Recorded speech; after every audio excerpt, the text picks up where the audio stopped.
Hope you're doing well. I thought it would be fruitful to discuss a little bit of Auguste Comte's thinking and show the reasons why I think that he was mistaken as per his view of the development of knowledge systems, right, or rather social arrangements and the justification therein of their knowledge systems and how they organize their institutions. And so, I don't think he appreciated the influence of intuition and instinct and just how similar we are to our predecessors, right? So to him is that he thought that societies first begin with explaining phenomena via the beliefs in gods, right? But then they develop further and the belief switches to relations of mystic or mysterious forces, and finally they arrive at the end point or the final point of explaining things in terms of natural laws. And that really doesn't mirror our experiences, right, as people. Because we start by experiencing the physical, right?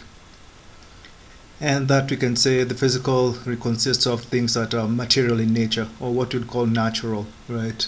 So generally things that are matter or energy, the objects of natural science, or the study of natural science, right?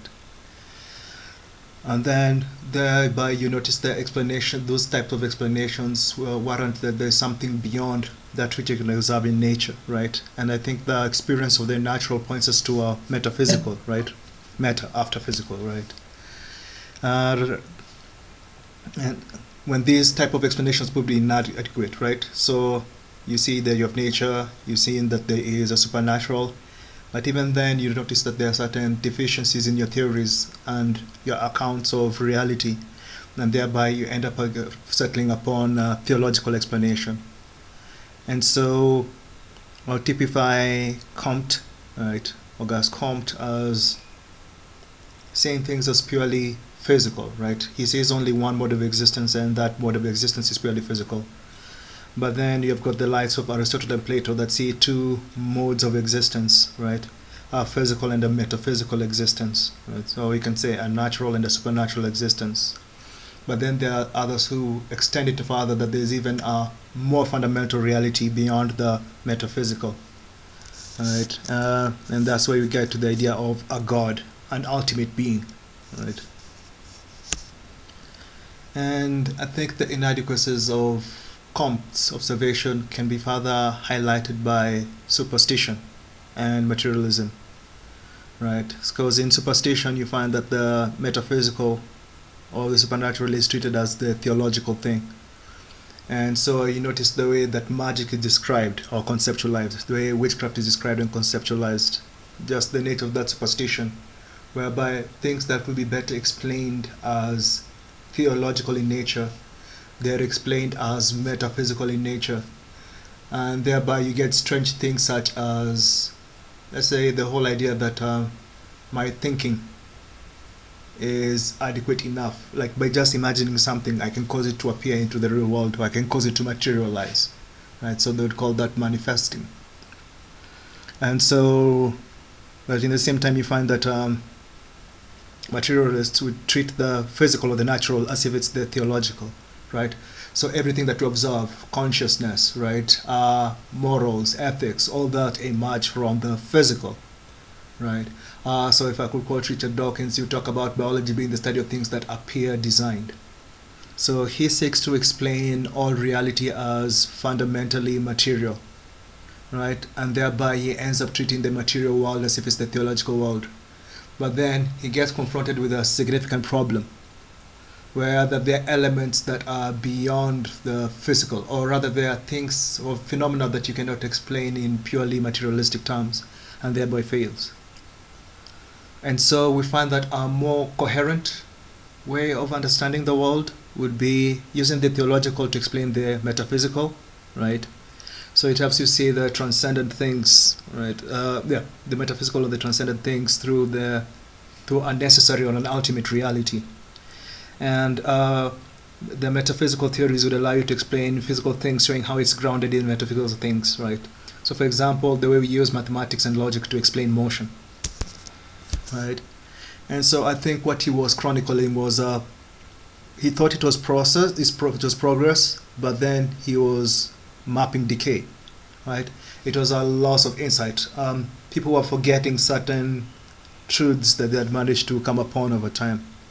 And I think evidence of this can be shown by how Evola was decrying the spiritualism of some of his contemporaries or of the previous age, like the Victorian era, like the way they're exploring this Eastern mysticism, right? So these people are now seeing the superstitious, right? They are giving themselves to superstition. So a loss of Christianity, rather than being leading people towards science, it's rather pushing them towards superstition, because a purely materialistic explanation is inadequate, right? And just to illustrate how inescapable, like when you start from the way I think that the thinking develops, when you start from the natural things, then you look to the explanations and you look to build upon the explanations.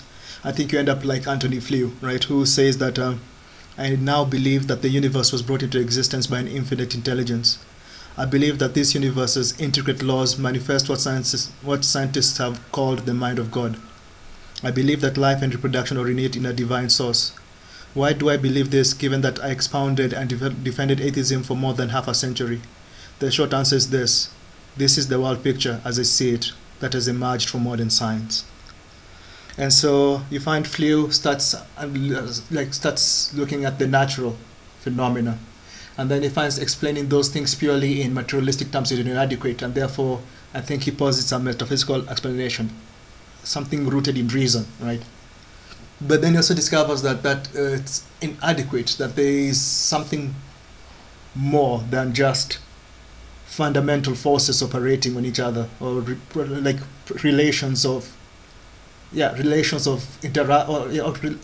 interactions or relations of forces, right, or metaphysical forces or properties. And thereby he finds that there's something more fundamental, and that thing has some form of consciousness, a mind of sorts, and thereby he ends up upon the theological. And so I think that the theological is inescapable, right? You'll end up either with the good of Platonism, or from the good of Platonism you end up with the one of Neoplatonism, right? You end up with the God of Judeo-Christianity, or you can even end up with the mind that collapses the universal wave function if it so happens to exist, or if it so happens to be an element of reality. So if we take that the matter, right, the matter is the physical thing, and that is grounded upon quantum relations, right, which is described as the universal wave function, and even then that is hinges upon, so for the universal wave function to collapse into the universe, thereby you need an observer, and that observer is now the mind of God. And you see, even with that avenue, you still end up with a theological conception of ultimate reality. And I think that's what Comte was missing. And I think this indicates then that there are actually three modes of existence, or we can conceptualize existence as being grounded in one of three ways. It's grounded in terms of matter, or it's grounded in terms of metaphysics, or it's grounded in terms of theology, right? And these insights we expound, so this is the question of how do we respond to these insights, right? And all we can do is follow the knowledge. And thereby I find that just reflecting on Auguste Comte, in particular about how he believed that society is developed, and seeing all the many counter examples of all these three things of these ways of thinking being present in civilizations of different technological levels, right? So you have cases of ancient monotheism, as far scattered all across the world, right? Among some of the aboriginals, some of the Stone Age, in quotes, peoples, right? Some of them would have a theological conception of ultimate reality.